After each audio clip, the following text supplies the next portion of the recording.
Good morning বন্ধুরা, back to my channel সম্পা ব্লগে সবাইকে স্বাগতম।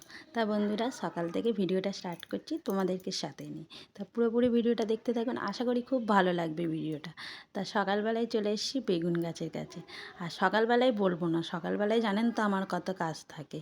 তারপরে সকালবেলা আপনাদের দাদাভাই খেয়ে যাবে, রান্না সব হয়ে গেছে। আর আপনাদের দাদাভাই বেরিয়ে যাওয়ার পর আমি চা খেয়ে সোজা চলে এসেছি আপনাদেরকে বেগুন। তা এই দেখুন বন্ধুরা, এই ছোটো ছোটো গাছ, তা এই গাছগুলি জানেন তো আমার ননদ দিয়েছে, মানে ননদ বলতে যে এই কাকিমাটা আমার বাড়িতে আসে না, সেই কাকিমার মেয়ে দিয়ে গেছিলো, একদম ছোটো ছোটো গাছ। তা যখন বেগুন গাছটা বসেছিলাম সবাই বলছে যা তা গাছ নিয়ে বসে দিচ্ছ, বেগুন হবে না, বসিয়েছে। কিন্তু আমি দেখেছি বন্ধুরা, একটা জিনিস ফলো করেছি, আমি না যে কোনো জিনিস মানে যে কোনো গাছ বসাবো, ঠিক গাছ আমাকে ফল দেবে। আমি যদি ফুল গাছ বসাই আমাকে ফুল দেবে, আর যদি আমি মানে যে কোনো লঙ্কা হোক, বেগুন হোক, যে কোনো গাছ বসাবো সেই গাছ আমাকে ফল ফুল ঠিক দেয়। তাই এটা খুব আমার ভালো লাগে। কিন্তু যখন আমি বসাই সবাই আমাকে বলে যে তুমি গাছ ও হবে না, বেকার, ছেড়ে দাও, এই দাও। কিন্তু আমি কারোর কথা মানে পরোয়া করি না।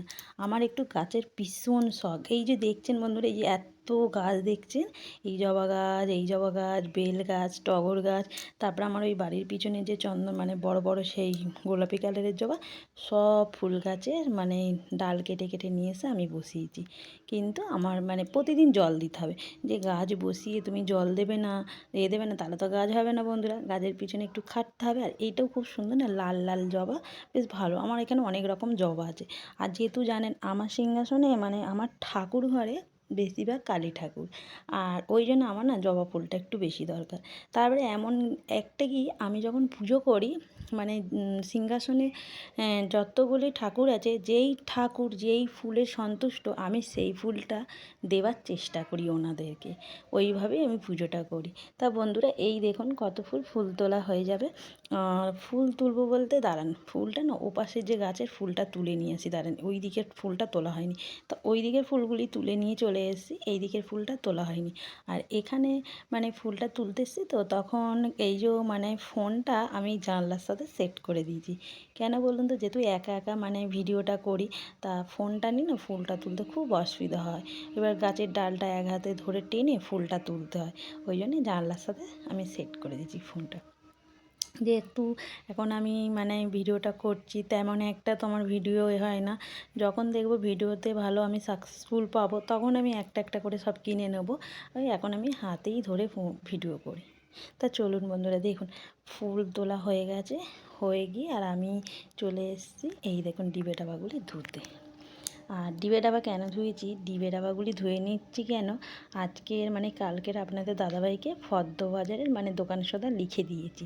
তো আজকে রাত্রিরে চলে আসবে। আর রোদটা কিন্তু খুব সুন্দর রোদ হয়েছে।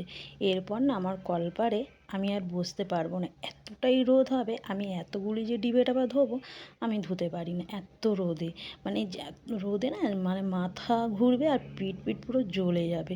ওই জন্য ভাবলাম না, ফুলটা আগে তুলে আর আমি ডিবেগুলি ধুয়ে রোদে দিয়ে দিই। একটা একটা কাজ করে রাখলে মানে হালকা, আর ততক্ষণে এবার আমি এইগুলি ধুয়ে যদি রোদে দিয়ে রাখি, এবার আমি বাড়ির কাজটা সারবো।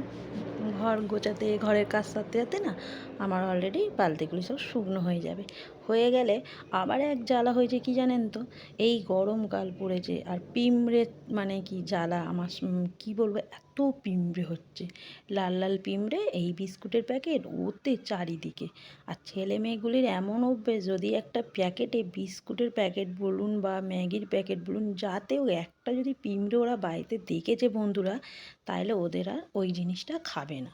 ওরা যদি চোখে দেখে ফেলে আর খাবে না, ওই পিঁমড়েটাকে নিয়েই পড়ে থাকবে। ওই জন্য ভাবি না, ওই জিনিসগুলি না খেলেও তো নষ্ট হবে, পয়সা দিয়ে কেনা জিনিস নষ্ট তো করা ঠিক নয় বলুন। ওই জন্য ভাবলাম না, বালতি ফালতিগুলি ভালো করে এই ডিবা ডাবাগুলি ধুয়ে রোদে শুকনো করে, আর আমি যে চক খড়ি নিয়ে এসেছি, যে লক্ষ্য লেখা যে বীজ পাওয়া যায়, ওটা নিয়ে এসেছি, প্রত্যেকটা নিচে মানে এই বাইরে বাইরে দিয়ে দেবো, যাতে পিঁমড়েগুলি না আর ভেতরে ঢুকতে পারে। এটাই আমাকে আজকে করতে হবে। তা আজকে যেই ঘরটায় আমি ফদ্দ বাজারগুলি রাখবো না, ভাবছি সেই ঘরটার মানে সাইডে সব পরিষ্কার করে চক খড়ি দেবো। তাই দেখুন এদিকে মানে ডিবেটা আবার ধোয়া হয়ে গেছে। হওয়ার পর এই দেখুন বাজারগুলি না ধোয়া হয়নি, বাজারগুলি পড়ে আছে, বাজারগুলি একটু ধুয়ে নিই।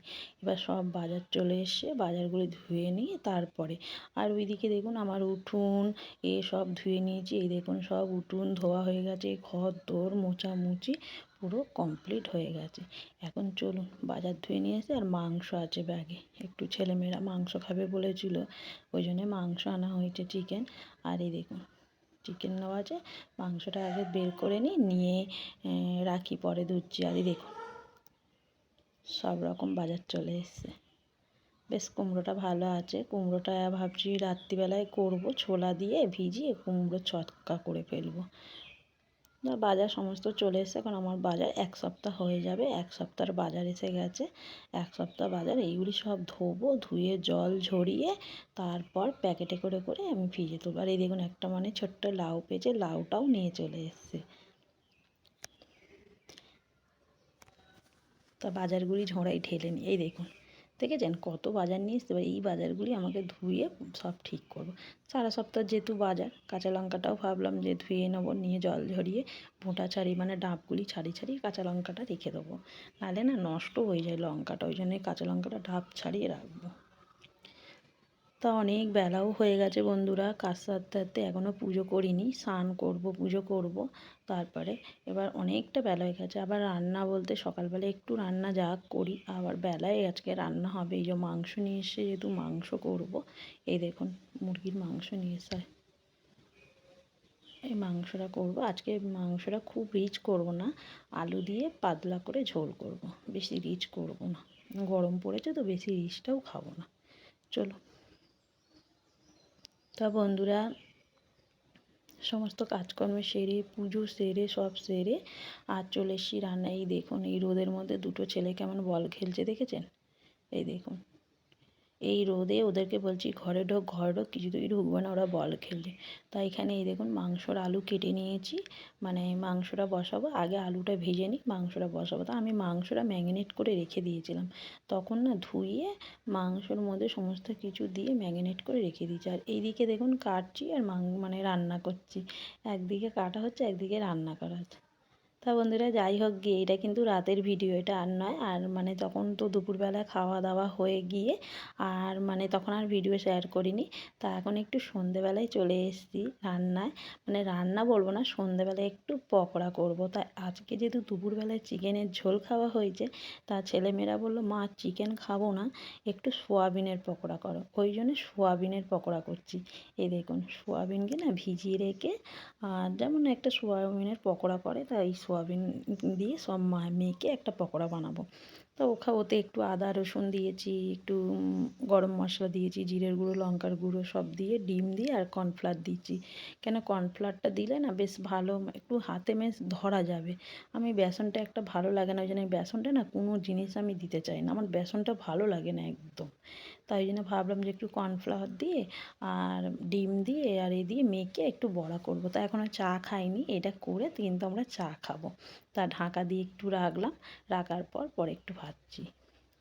তা বন্ধুরা এই দেখুন বেশিক্ষণ না 15 মিনিট পর চলে এসেছি, এসে আর এখানে কড়াই তেল দিয়ে দিয়েছি। দেখুন মানে কড়া বসিয়ে দিয়েছি, তেল দিইনি, তেল দেবো আর এর মধ্যে কারেন্টটা চলে গেছে, কি সমস্যায় পড়েছে। এই দেখুন কারেন্ট চলে গেছে, অন্ধকার দেখুন, বাইরেরটা দেখুন পুরো অন্ধকার ঘুটঘুট করছে, কারেন্ট নেই। কিন্তু যাই হোক কারেন্ট না থাকলেও হবে, এই যে আমাদের এখন পকোড়া চলছে। তা বন্ধুরা ভিডিওটা কিন্তু আর বাড়াচ্ছি না, ভিডিওটা এই